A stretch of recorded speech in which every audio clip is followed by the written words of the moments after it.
A paz do Senhor, amados.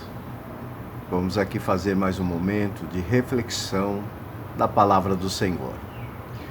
Hoje o livro escolhido é o livro de Mateus, do seu capítulo 19, dos versículos do 16 ao 30. Porém, eu só vou ler o versículo 16.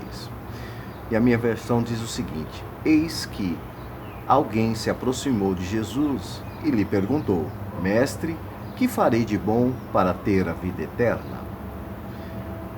Esta parábola que relata aqui em Mateus é uma parábola muito conhecida nossa, que é a parábola do jovem rico. A Bíblia, amados, não vai mencionar o nome desse jovem, nem a sua origem.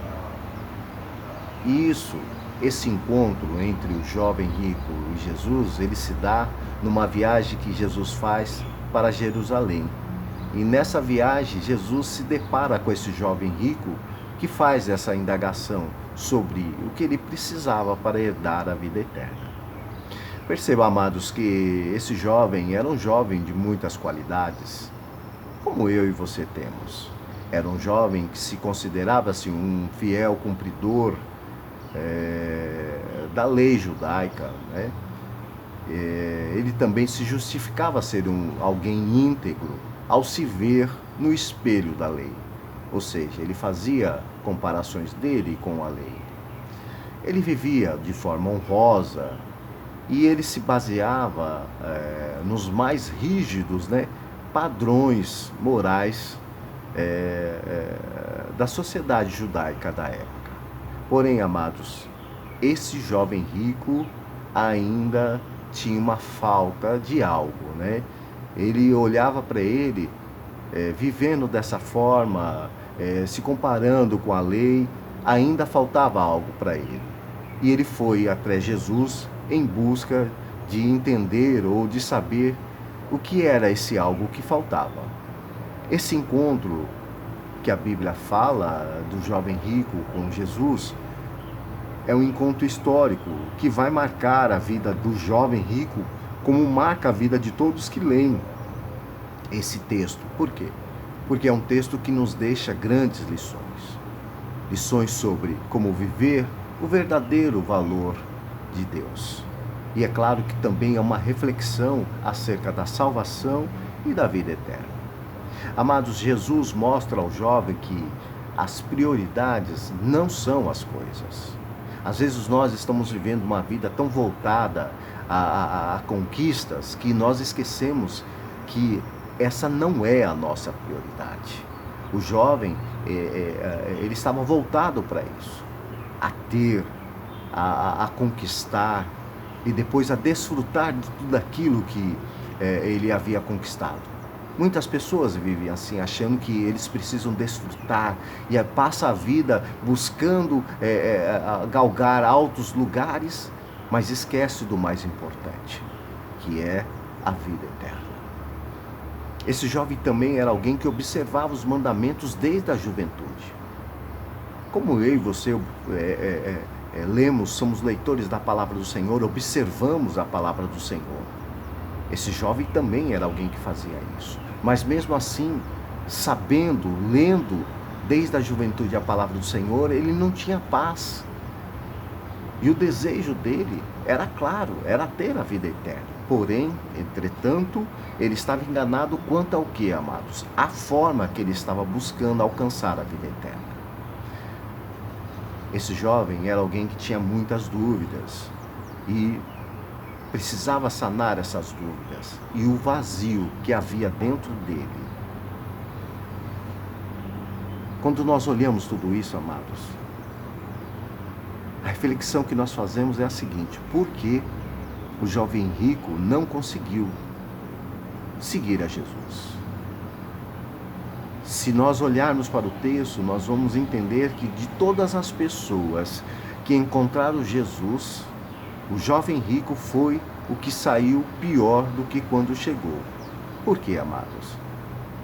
Porque ele teve a grande oportunidade de mudar a sua vida nesse encontro com Jesus.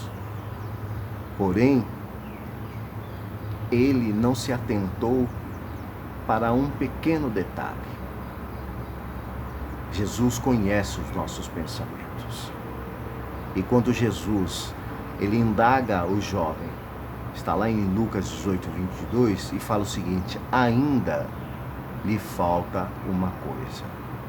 O que Jesus faz com os jovens? Jesus confronta o jovem a pensar em mudanças na sua vida.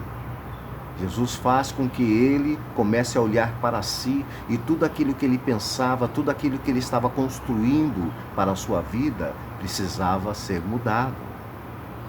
A Bíblia, o tempo inteiro, amado, vai nos confrontar a mudarmos a nossa posição, o nosso pensamento, o jeito que nós estamos vivendo.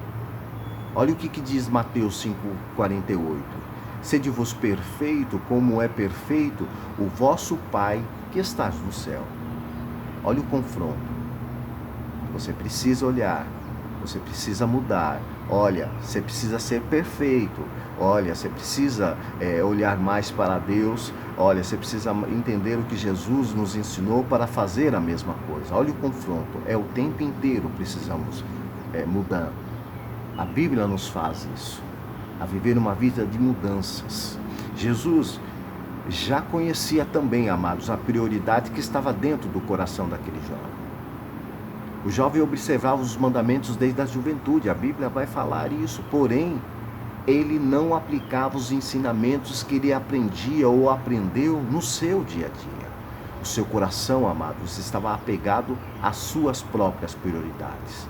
Porém, a sua fala era de alguém que queria sim herdar a vida eterna. Mas as suas práticas lhe mostravam que eram outras coisas a sua prioridade. Que hoje, amados, olhamos para nós e podemos detectar em nós aquilo que precisamos mudar no nosso dia a dia, aquilo que precisamos fazer para que tenhamos uma vida segundo a palavra do Senhor. Porque o tempo inteiro, Jesus, ele vai nos levar ao confronto, a mudanças. As coisas que precisamos mudar, as coisas que precisamos jogar fora, que está velha na nossa vida, que está nos fazendo viver uma vida segundo aos parâmetros do mundo. Deus nos chamou para viver segundo ao teu evangelho, a tua palavra. Que nesse dia você reflita nisso, que todo o tempo todo precisamos mudar os parâmetros da nossa vida segundo a palavra do Senhor. Amém ou não amém? Que Deus te abençoe grandemente nesse dia, em nome de Jesus.